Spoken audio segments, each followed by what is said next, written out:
So good evening, everyone here, and thank you very much for joining us in person and online as well. And thank you to Scott and Rosalind for the invitation. It's a great invitation to come here and speak at the in SOAS. It's also Dia de la Hispanidad today, so it's the National Day of Spain. So it's particularly good day to be talking about Spain, architecture from Spain. So together, Mariam and I are running this research project called Crafting Medieval Spain, the Torrijos ceiling in the Global Museum. It's hosted in the V&A and funded by a British Academy Leverhulme small project grant with extra financial support from Trinity College Dublin. The project formally started in April 2021 and runs until April 2023. So we're over halfway through.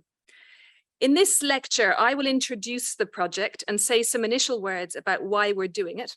Then Mariam will talk a little about the conservation findings on the V&A ceiling, and then about the historical context of the building from which the ceilings came. I'll then talk about techniques and craftsmanship before Mariam will explain how the ceilings came to be dismantled in the early 20th century. To conclude, I will talk about the approach we have taken in this project, our aims and activities, both past and future, before we finish with a clip from one of the short films we made with people from Torrijos, and we hope to have plenty of time for questions at the end. The project focuses on 4 monumental wooden ceilings from the Torrijos Palace near Toledo that demonstrate how Islamic techniques were adapted to Gothic taste in late medieval Spain. Our aims are to investigate questions about materials, craftsmanship, patronage, and dispersal of the ceilings, with the collaboration of an interdisciplinary and international group of experts. Using the ceilings as a springboard, our project offers the opportunity to try to rethink the legacy of Islamic art in Spain. The initial idea for the project came from the imminent redisplay, as Scott was saying, of a wooden ceiling in the V&A collection, this ceiling that you see here, created in the technique that is usually translated into English as strapwork carpentry or carpintería de lo blanco, which literally translates as white carpentry from Spanish. Acquired by the V&A in 1905, the ceiling was displayed from around 1910 until 1993. In 1993, it was taken down, probably for the refurbishment of the Raphael Cartoon Gallery. It then occupied 40 crates, many of which held the wooden superstructure that had been created by the museum to support it. It was first stored in the museum's store near Battersea Power Station and then moved out to Dean Hill Park. There have been various attempts over the years to find a place to redisplay the ceiling, but it was too big to fit anywhere at South Kensington. The sides of the ceiling measure 6 meters by 6 meters, and it rises to a height of some 10 meters from the ground. Very few people have been able to see the ceiling over the last 30 years, but I was lucky enough to join Mariam in a visit to the stores in the heatwave of 2019, when we knew it was being seriously considered for the V&A East project. The V&A East is part of a current project in London, the creation of 2 new sister sites in East London, one of which is a storehouse and the other is a new museum, V&A East, where the ceiling will be redisplayed. It'll be installed by next summer, and if all goes to plan, will be on view when the storehouse opens in 2024. And here's a render of the Torrijos ceiling gallery, which will be one of the key points along a public walkway at the storehouse. This redisplay offered us a unique opportunity to study the ceiling in detail, both before and during its conservation, and from angles that are not usually visible in these unwieldy objects. We proposed a research project for funding, focusing not only on the V&A ceiling, but also on its 3 sister ceilings that are now in collections around the world, in San Francisco, France, and Madrid. All 4 ceilings were taken from a palace built in the 1490s in Torrijos, just north of Toledo in Spain. The noble couple who constructed the palace, Gutierre de Cárdenas and Teresa Enriquez, were involved in financing and fighting the Catholic monarch's conquest of Granada, the last Muslim sultanate on the Iberian Peninsula, which fell in 1492. This brought them wealth, power, and status at a time from the 1480s to the 1520s, when the Jews and Muslims of newly Catholic Spain were being forced to leave or convert, and the Inquisition was at its most powerful and virulent. The palace no longer exists. It was dismantled entirely in the first years of the 20th century, but not before its ceilings were sold off to dealers and collectors alongside other parts of its architectural decoration. With financing from the British Academy Leverhulme grant of €11,500, I have it in euro here because that's what we're doing from Dublin, and a Trinity research support grant of around £10,000. That was it, yeah. And a Trinity grant of around £3,000. We focused on our project's investigation on 3 themes: how the ceilings were made, so their materials and craftsmanship, who made them, their patronage, and why they ended up scattered across the world, their dispersal. So I'd now like to show you the V&A ceiling in more detail and talk about the initial conservation findings. So the V&A ceiling is painted and gilded and has an all-over geometric design of 8-pointed stars. The different sections of the ceiling are delimited by gilded friezes, the horizontal ones of which are in muqarnas, and the vertical divisions have a scale or feather pattern. At the center is a hanging boss made from muqarnas. And below the octagonal part of the ceiling are 4 squinches, which enable the transition from a square to an octagon. So I'm talking about these here. And these bear the coats of arms of the patrons, Gutierre de Cárdenas, these ones, and Teresa Enriquez, these ones. And in between these are large gilded panels with a basket weave decoration design with a large S. And this refers to an anecdote in which Gutierre arranged to introduce Ferdinand and Isabella, the future so-called Catholic monarchs of Spain, for the first time before they were married. And when asked by Queen Isabella which one among a group of men was Ferdinand, Gutierre replied, ese, that one. So the word is the same as the letter S in Spanish, and for this he was granted the distinction of including elaborate S's in his coat of arms. And we see them all over the ceiling and its plaster frieze. So below the wooden part of the ceiling runs a frieze of plaster panels, and we'll talk more about that a bit later. Conservation of the ceiling took place between June 2020 and October 2021, was conducted by Arte Conservation based near Faversham in Kent. So we've had several opportunities in that time to visit the ceiling and discuss progress with the lead conservator, Thomas Organ. The conservation approach was to clean and consolidate the ceiling and stabilize it to the extent that it can be safely reinstalled. So imagine it's been packed up in crates for more than 30 years and it now needs to suspend above our heads again. So the main conclusion is that the ceiling has been repaired in the past, and one of these occasions was certainly before it was acquired by the museum. There also seems to have been a major renovation of the ceiling when it was new. So as we mentioned, joins between the different large sections of the ceiling have gilded panels over the top, as you can see in this close-up. So these are the muqarnas ones, and these are the sort of gilded feather design panels. So these are stylistically entirely consistent with the late 15th century when the ceiling was made, but they seem to have been placed there to hide damage to the ceiling. And our colleague, Victor Borges, reconstructed that in this slide. So this is sort of a collage that would indicate how the designs should originally have run uninterrupted from one panel to the next without these gilded friezes over the top. So tiny structural elements have broken off in a manner consistent with the ceiling having been taken down from its original context and reconstructed elsewhere. And then the damage is hidden behind these gilded panels. So the reason for why the ceiling might have moved locations soon after it was created and where it might have moved from are so far unknown, but it seems that this was not in fact a rare occurrence in the 15th and 16th centuries. So this early history of movement was interesting for us to discover. Research by Maite Chicote, our research assistant, has revealed that ceilings such as these were regularly relocated from one building to another, a history that's supported by the examination of ceilings by architects, carpenters, and conservation experts we are working with, who can see alterations in their structures. It suggests that these ceilings were greatly valued for their craftsmanship and materials from the time that they were made, and that the difficulty of moving them was not considered insurmountable. Being able to study the reverses of the ceiling's main panels, their faldones, in Arte's workshop also allowed us to identify tool marks carved into the back of some of the beams and decorative elements. We're still trying to understand exactly what these mean. Our Spanish colleagues who work on these ceilings tend to work on them in situ, so they don't usually see these details. We're hoping that once the ceiling is installed, we might be able to raise funds for a 3D scan, which would allow us to map such details from the reverse to the front and see what this tells us about the significance of these marks.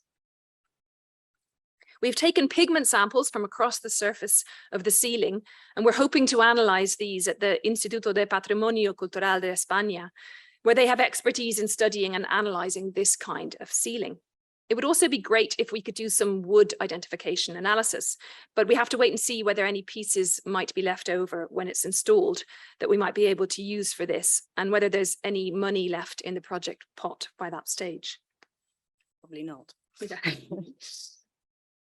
So, as we mentioned, Gutierrez de Cárdenas and Teresa Enriquez were an important noble couple, close to the Catholic monarchs and their court, and they expressed this status through their architectural patronage. Starting in the 1490s, Gutierrez and Teresa embarked on a series of building projects in the town of Torrijos, which you can see here marked on the map, very close to Toledo, just south of Madrid. And Torrijos was the capital of their noble estate. On our project visit to Torrijos in November 2021, nearly exactly a year ago, we were impressed by the scale of this architectural patronage. The main standing monument is the Collegiate Church, the pride of the town, and that's what you can see in the slide. This and many other foundations were sponsored by Teresa after the death of her husband in 1503. And her extreme piety led to her being nicknamed by the Pope himself, La Loca del Sacramento, mad for the sacrament. So the palace to which the ceilings belonged was built in the 1490s on a prominent market square in the town, now the Plaza de España. As we said, the palace no longer exists, but it probably looked something like this palace that the same family had built slightly earlier in the nearby town of Ocaña, where Gutierrez had been born. But though the Ocaña Palace contains many grand wooden ceilings, they're all flat with painted beams. Even the ceiling of the most important room, which is this one here, has a flat ceiling. The palace contains nothing like the spectacular domed ceilings of the Torrijos Palace, which housed no fewer than 4 such ceilings. We wonder whether Gutierrez's involvement in the conquest of Granada from the Nasrids, he was the person who took formal possession of the Alhambra on behalf of the Catholic monarchs in 1492, and his first-hand experience of the Alhambra's palaces and their own wooden ceilings might have inspired his decision to commission elaborate domed ceilings for his own palace. So this shows the view of the square, the Plaza de España in Torrijos, where the palace once stood. And we're lucky enough to have this plan recorded in 1894 by Enrique Repulles, which is also, he's the author of the main description of the palace that we have. And this, what you're looking at here is sort of one whole side of the plaza, which is equivalent to the front wall facade of the palace.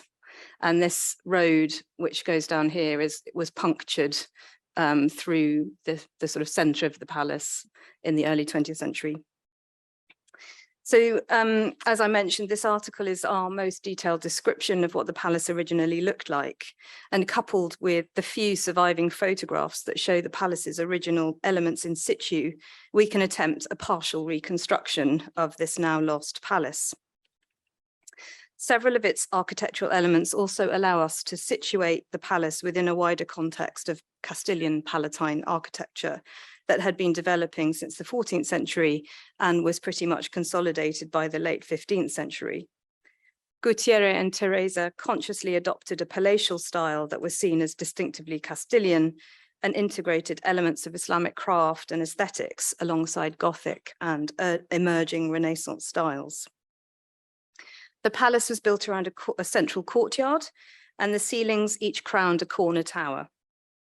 The palace covered over 2,500 square meters, while the orchard gardens to the right of the palace measured almost 4,000 square meters.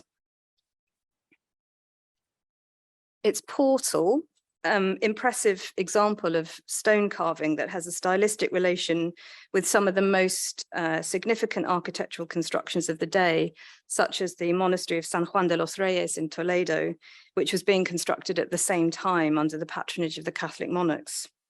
And here, the coats of arms, Teresa and Gutierrez coats of arms, which are underneath, are linked with those of the Catholic monarchs above on an absolutely massive scale, which boasts of the couple's closeness to and dependence on the royal couple.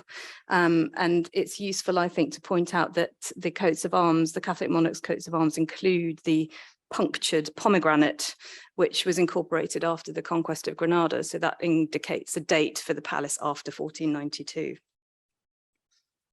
So we enter the courtyard, which was a square measuring 20 by 20 meters, more or less, with 2 levels of arches supported by simple Doric columns and capitals. And this is one of very few photographs we've been able to identify of the interior of the palace, and we'll see it again later. So turning to the right, as you approach the main staircase, and this leads to the piano nobile, or the salas nobles on the upper floor. So we have this engraving in the Repouillet's article, and alongside a photograph of the equivalent staircase in the Palace of Orcagna. So this is a period at which staircases become monumentalized, anticipating the glorious decoration that awaits above. The staircase opens onto the courtyard's upper galleries, and from here doorways open into a series of differently decorated rooms. Though Repouillet's ground plan is of the lower floor only, we can expect some degree of spatial mirroring on the upper levels. The first room we enter has a ceiling whose description matches that now in the Finca Alamin chapel.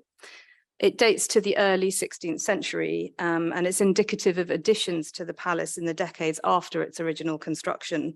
So it's important to remember that these palaces were also homes and were obviously subject to renovation and improvements. They weren't just static buildings that existed in one format at one time.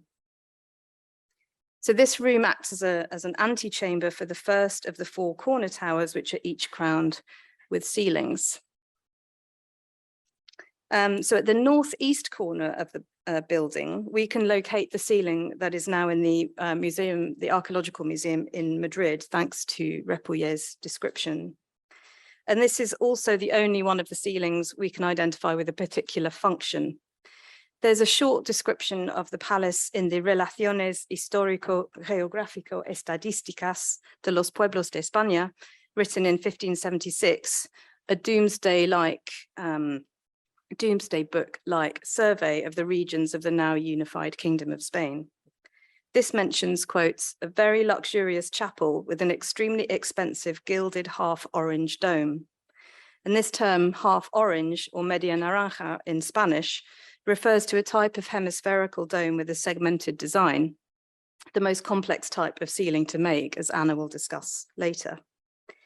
We can thus identify this corner room with the palace's chapel, and see that the most expensive dome in the palace was placed in one of the palace's most important spaces for ceremonial display. The next ceiling we can identify is that now in the Legion of Honor, because the description, and that's over here, sorry, I've put the ceilings in their relevant corners. The description of the room mentions the balcony, and we know that balconies were on the facade only.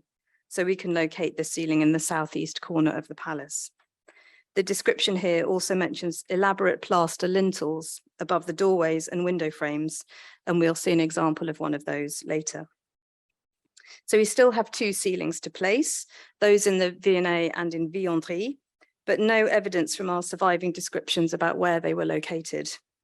The V&A is a grander ceiling, and it makes sense that it was located on the hierarchically more important wing of the palace, in the range that accommodates a gallery overlooking the palace's gardens, and where it is likely from comparisons that the palace's banqueting hall might have been located. And furthermore, the inscriptions in the plaster frieze that accompanies the V&A ceiling are suggestive of an association with feasting and drinking. And interestingly, they're written in Arabic, one of the ways in which the aesthetics of Iberia's Islamic art is blended with its more European designs. These all read the same phrase, which has been read as "Watashribuna min as-surur," you drink from happiness. We've not yet identified if this is a quote from a particular text, but it seems to give some indication of the social context in which the ceiling was used by those who gathered beneath it in the Torrijos palace. And indeed, one of our collaborators in this project, Elena Paulino Montero, who I'm very happy to say is here in person with us in the audience today, has suggested a space for informal receptions, such as described in contemporary sources, where the patron and a privileged circle could retire from the main feast in the banqueting hall and enjoy spiced wine and intimate conversation. This leaves one final ceiling, that now in Viandry, in the southwest corner of the palace, which would appear to overlook the service courtyard. This ceiling is less complex and less heavily decorated than the others, and its accompanying plaster decoration is also much simpler. So you'll have seen that the four ceilings are each very different from each other, though there are commonalities of design between them. Beyond these general and in some cases speculative spatial identifications, we have no precise information about what each of the palace's rooms was used for, nor do we know why the ceilings are so different from each other, although this does not seem to have been unusual. Again, thinking about the Alhambra Palace in Granada, for example, entirely different ceilings from different materials, including wood, plaster, and painted leather, grace each room of the Court of the Lions, which was built in the late 14th century. We do know from historical descriptions of ceilings in comparable contexts that carved, painted, and gilded ceilings were recognized as important architectural features, visited and viewed for their beauty and status, and valued enough to have been moved from one place to another from the time they were first made, as Anna mentioned above in connection with the V&A ceiling. You will also have seen that all the ceilings were accompanied by plaster friezes in a combination of styles, Islamic, Gothic, and the beginnings of Renaissance themes, and we'll come back to the question of plaster later. These kinds of ceilings were popular across Spain and North Africa between the 13th and 16th centuries. From Granada to Fez and Seville to Toledo, examples survive in mosques, churches, palaces, and synagogues from the end of the 13th century, with increasing numbers from the mid-14th century. The practice can probably be traced to the decorative ceilings of Almohad, North Africa, where some of the earliest surviving examples can be found from the late 12th century. These North African ceilings have received very little attention, however, so a closer study is needed before we can understand their relationship with Iberian ceilings. Some outstanding examples survive from Granada, in particularly from the Alhambra Palace, where the Qubba or domed hall of Sultan Yusuf I that you can see in this image was built in 1350, with a ceiling, you can see on the right, made from 8,000 pieces of wood, for a space that would become the throne hall of the Catholic monarchs in 1492. These ceilings were particularly popular in the palaces and churches of Castile, then in the 15th and 16th centuries, demonstrating how what we might today consider to be an Islamic style enjoyed considerable status and longevity well beyond the Christian conquests among the new elite in Spain. The construction of these ceilings would largely have taken place in specialized workshops, the separate sections made by carpenters before being painted and gilded, and then they were raised into place and fixed together in the room for which they were built. The carpenters who specialized in this kind of work were highly trained, particularly in applied geometry. This complex geometry is very visible in the interlace design across all the ceilings, which is known in Spanish as lacería, that you can see especially here. Guild regulations from 16th century Seville and Granada show how the carpenters who made these ceilings were of the highest status and had to pass exams that involved making the most complex of ceilings, the media naranja or half orange ceiling that you can see on the left, for example, which involved working with curved wood and complex geometry. Only 6 such ceilings survive today. Passing this exam meant that they were entitled to be known not as mere carpenters, but as geometricians or geometers, a reflection of how this skill in applied practical geometry was so essential to the master carpenter's trade. Descriptions of geometry and its connection with carpentry and construction survive from many sources in Arabic and Latin from the time. The medieval Maghrebi historian Ibn Khaldun wrote that, quote, "Carpentry needs a good deal of geometry of all kinds. It requires either a general or a specialized knowledge of proportion and measurement in order to bring the forms of things from potentiality into actuality in the proper manner. And for the knowledge of proportions, one must have recourse to the geometrician," end quote. There are Arabic treatises from the 10th century, for example, with titles like "On What is Needed by the Craftsman from Geometrical Construction" by Persian mathematician Al-Buzjani. But a Spanish source from the 17th century is particularly useful for our ceiling.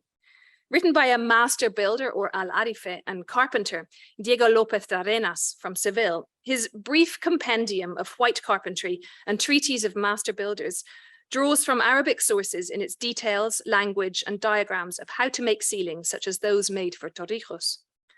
López de Arenas explains that the geometer carpenter needed 3 tools to design the ceiling: a ruler, a compass, and a cartabón, or a set square.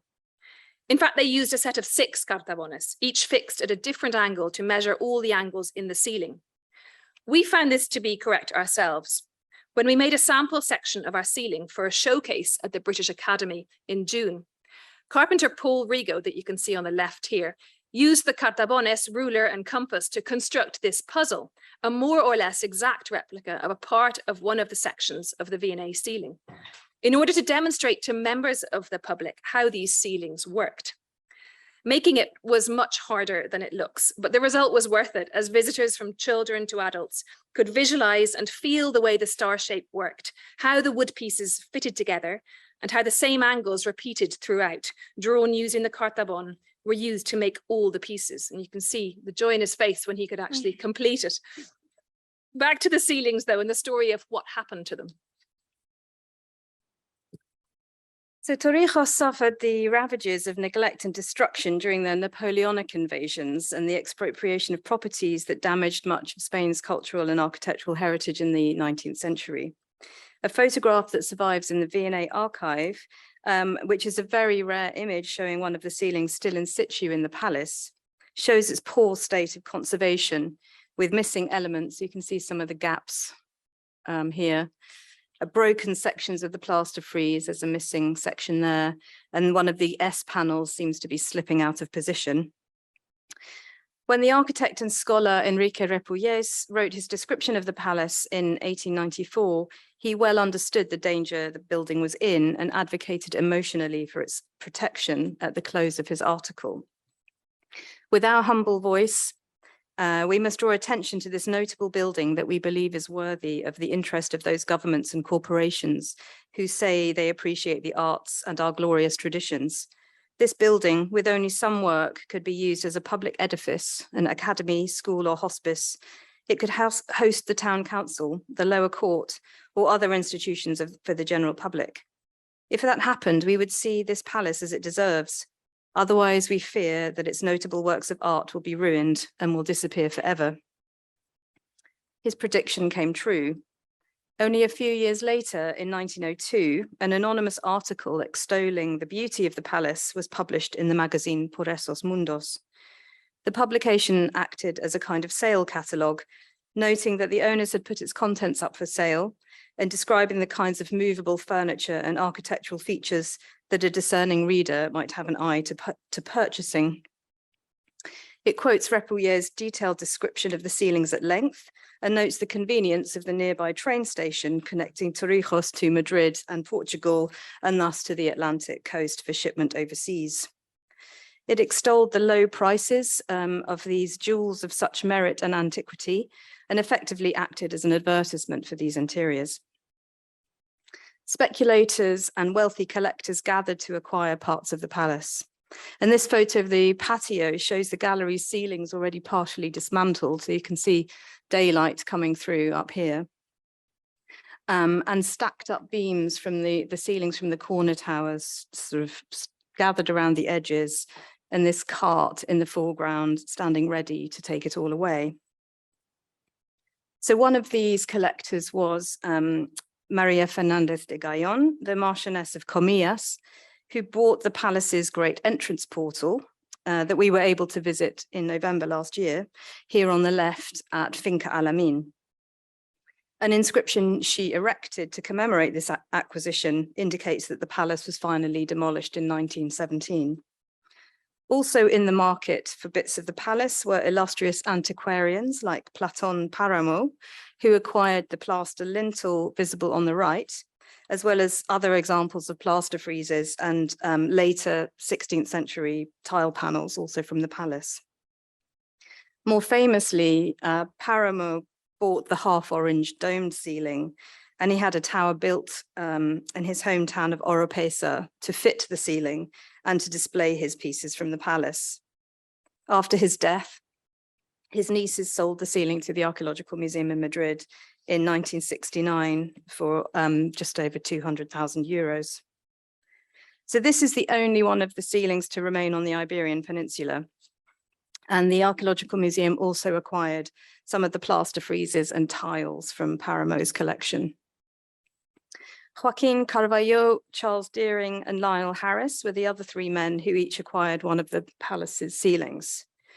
Joaquin Carvalho acquired his ceiling through a dealer in Toledo who sold it to him and his wife, the American heiress Anne Coleman, and you can see them here at top left. The couple acquired the 16th century Chateau Viandry in the Loire district of France in 1906 and undertook extensive renovations to the house and gardens from 1908 to 1918.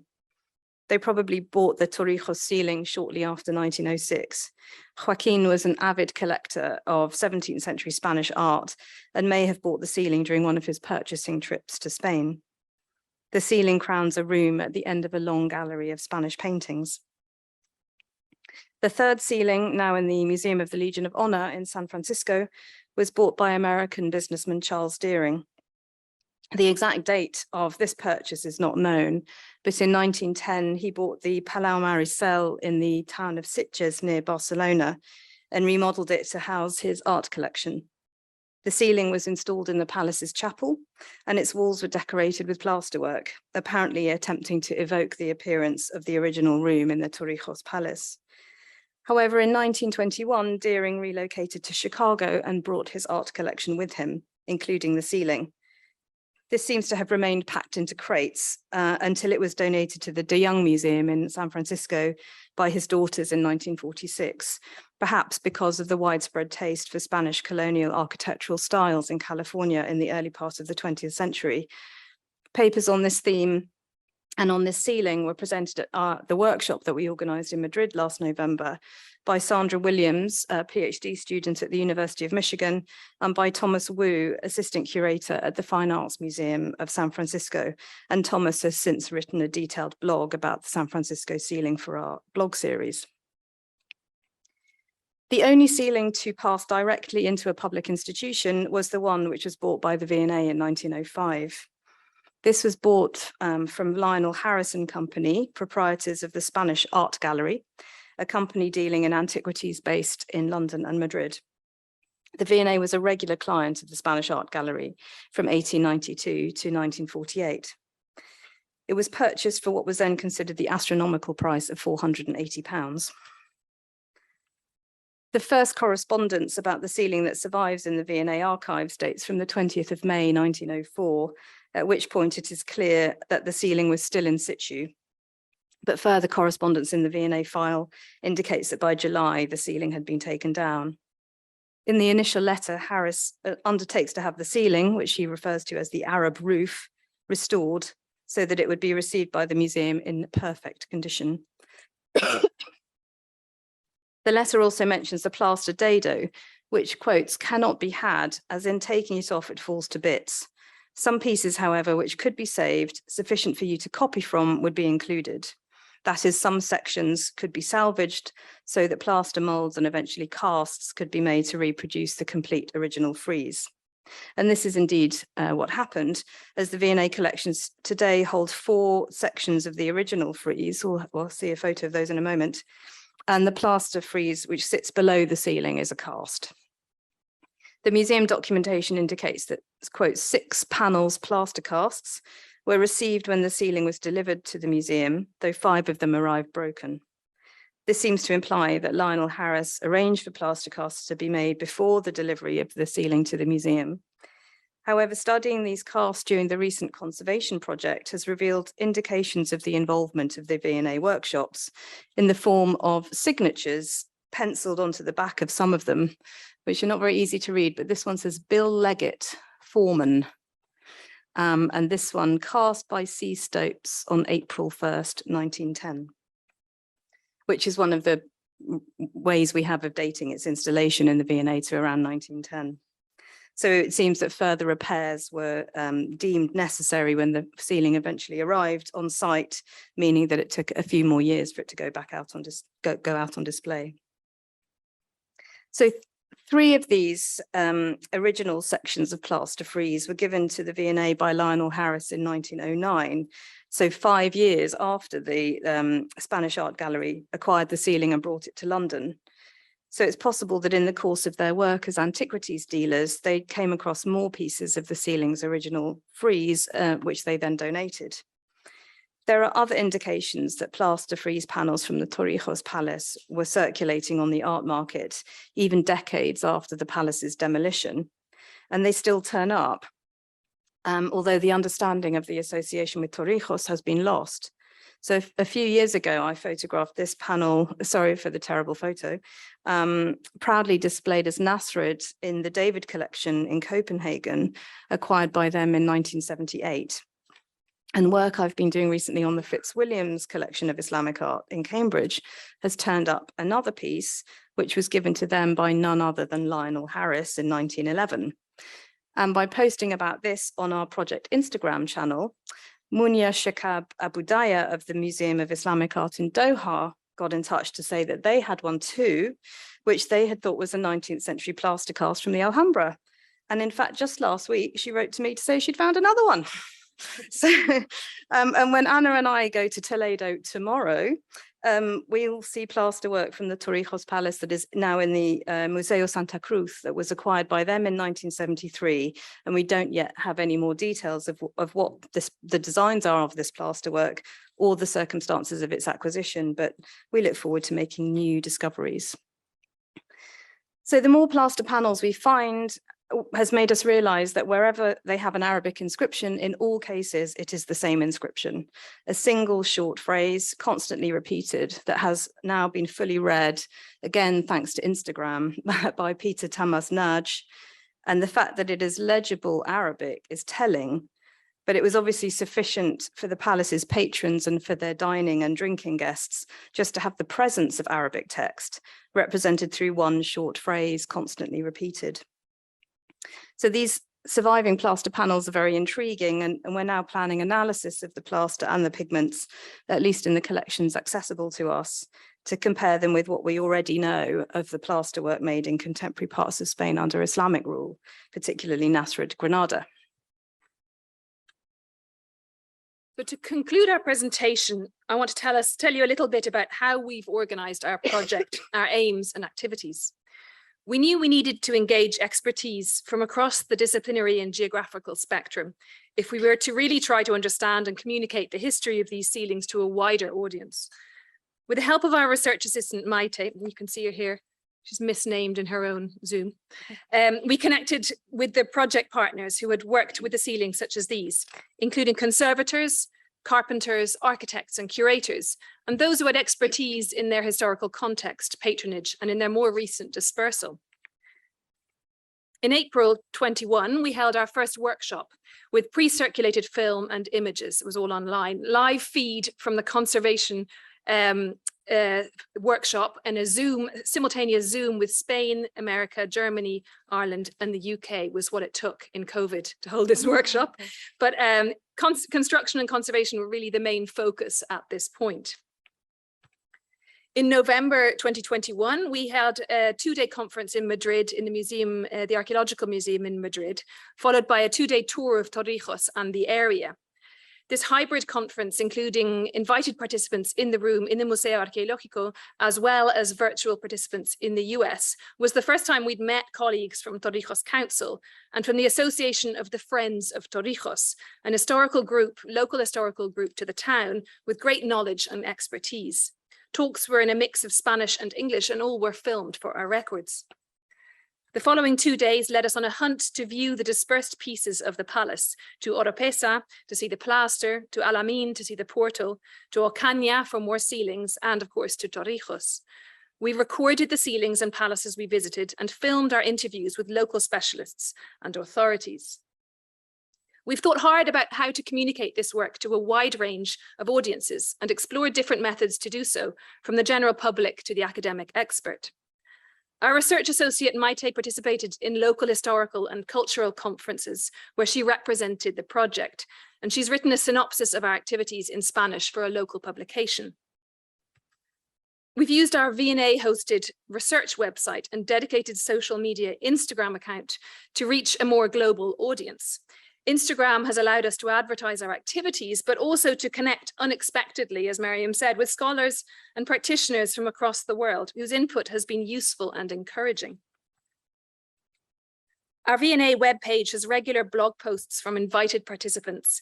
Initial findings were presented at AAH, the 2022 AAH conference online, and we're co-writing an article probably for the Burlington magazine on the ceilings and editing an essay cluster for the journal Post-Medieval, including contributions from many of the project participants and experts. As Mariam mentioned, we'll travel to Toledo tomorrow to investigate some of the early examples of these ceilings and their plasterwork. We will also participate virtually in conferences in Munich and in Houston, Texas, on different aspects of the project this coming academic year. As I mentioned, we applied for and were invited to participate in this year's British Academy Showcase in London in June 2022. This was an opportunity to frame our work in a new way, for new audiences really, and to test out strategies for hands-on interpretative material in a 3-day event in London. The British Academy showcases around 15 of its award holders in their Strand premises, with the aim of being to present research through practical, hands-on activities and interactive installations. The audiences included researchers, secondary school children, and the general public. We wanted to show them how these geometric ceilings were made using the puzzle as I described, as well as examples of wood samples showing different types of wood used. And we had a canopy above our heads with a printed scaled image of the ceiling, so you could imagine what it looked like above you. And then also we had a 3D SketchUp model of the ceiling made for us on iPads. And it was made by our collaborator in Spain, the architect Javier Domingo. When that was, you could zoom in and out of this and turn it around and really see how this, in this case, the V&A ceiling was constructed. Questions remain for us, particularly on how the Islamic ceilings of North Africa relate to the Spanish ceilings, and more widely on the role of wood in Islamic architecture and furniture design. Little has been done on these subjects, so we're interested in exploring how to take them further in another project. We're hoping to develop these questions further in our talk for the SOAS Research Seminar in Islamic Art series on the 2nd of February next year, so we hope you'll join us again online for that. Finally, we'd like to finish with a short clip from one of our films. An important part of the project was to meet people from Torrijos who had expertise and interest in its ceilings. We recorded interviews with them and with the help of an editor made 4 Voices from Torrijos films of under 3 minutes each. These films allow us to put the specialists and local historians at the heart of the story. Their reflections on what the ceilings and the lost palace mean to them and on what it means to have our project, and especially the V&A there, revealed a mix of regret and immense pride in what one of them called their itinerant museum of Torrijos. Es la primera vez que visito el Alamin y me ha sorprendido muchísimo enfrentarme a la fachada y ver el tamaño de la misma. Cuando ves las cosas en la distancia te imaginas un tamaño diferente y cuando estás a los pies de la fachada te sorprende la escala que tiene la misma. En cierta medida creo que es una analogía con los personajes. El paso del tiempo los hace pequeñitos y cuanto más te acercas a ellos, más vuelves a valorar realmente la dimensión que tuvieron. Este proyecto en el que estamos ahora con todos vosotros ha supuesto una conexión de alegría y de dolor. ¿Por qué? Porque somos conscientes de que la pérdida patrimonial también supuso a lo largo de los siglos una pérdida de identidad. El patrimonio, aparte de la importancia histórico-artística, también te permite tener un vínculo con la historia. En la medida que el patrimonio ha ido desapareciendo, los torrijeños fueron perdiendo ese vínculo con los personajes y sobre todo con su proyecto. Los Cárdenas Enríquez lo que hicieron sobre todo en Torrijos era algo que estaba muy conectado con el Renacimiento, que era un proyecto intelectual. Haber estado con vosotros estos días tocando edificios que eran de la misma familia o partes del edificio que estaban o que están en otros espacios es, como digo, una gran alegría y a la verdad una gran frustración, aunque creo que ese sentimiento se tiene que reconducir.